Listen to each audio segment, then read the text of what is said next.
Okay, first I'm going to give you the legal definition of self-defense, and then I'm going to tell you if I agree with it or not and my take on it. Alright, from reading from my notes.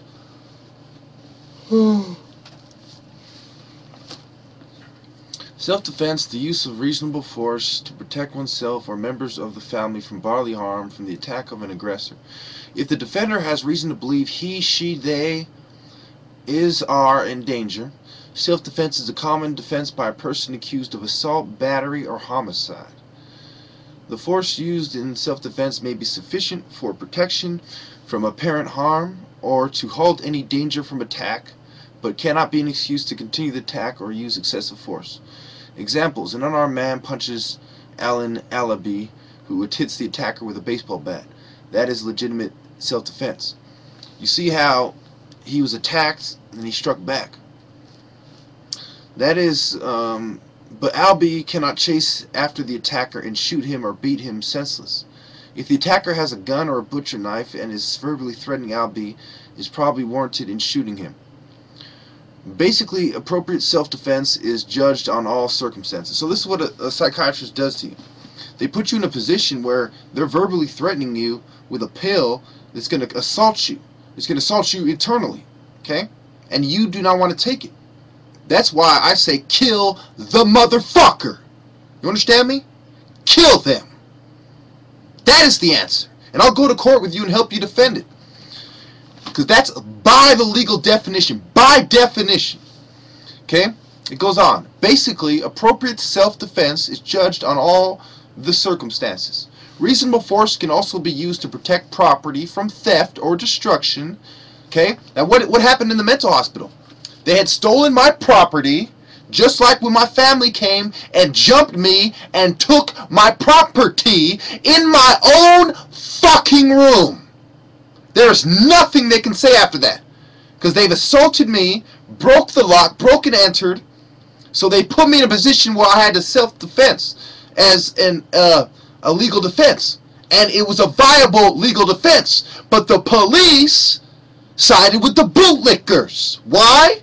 Because they had vested interests with the bootlickers, the shrinks, the pharmaceutical companies. That's why they're following me around right now. That's why they followed me all the way across the bay the other day, trying to figure out what I was doing. And the dumb fucks only came up with what I allowed them to overhear. A bunch of morons. Now, I go on. Self-defense cannot include killing or great bodily harm to defend property unless personal danger is also involved. As in the case of muggings. Okay? So what were they doing? They were mugging me. They were mugging me for my personal property for a perceived reason, which is an anxiety problem that they have. They said, I perceive this is something, and their inability to perceive the situation was the underlying cause / root cause. Fucking fools. So not only did I countlessly, time and time again, prove my perception superior to everybody around here, neighbors, family, and all, but on said date, on key date, I proved it as well, as they jumped me, broke and entered in my private property, vandalized my private property, assaulted me, and I was the one taken away. This is why my rights are completely ignored. The feds did not step in on my behalf, so I am forced to defend myself by legal definition. And I go on. See, even when the blacks in the South in the civil rights movement wanted to go to school, the feds stepped in to defend them. But when I was jumped and assaulted and my property vandalized and my rights ripped up to shreds, where were the feds? Where were the feds but funding the terrorists?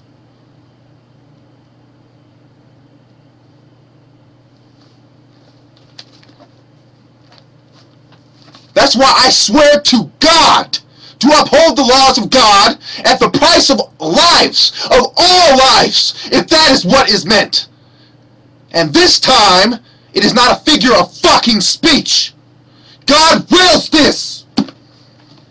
Or rest my case, legally and all, by definition of the Bible and your legal doctrine as all.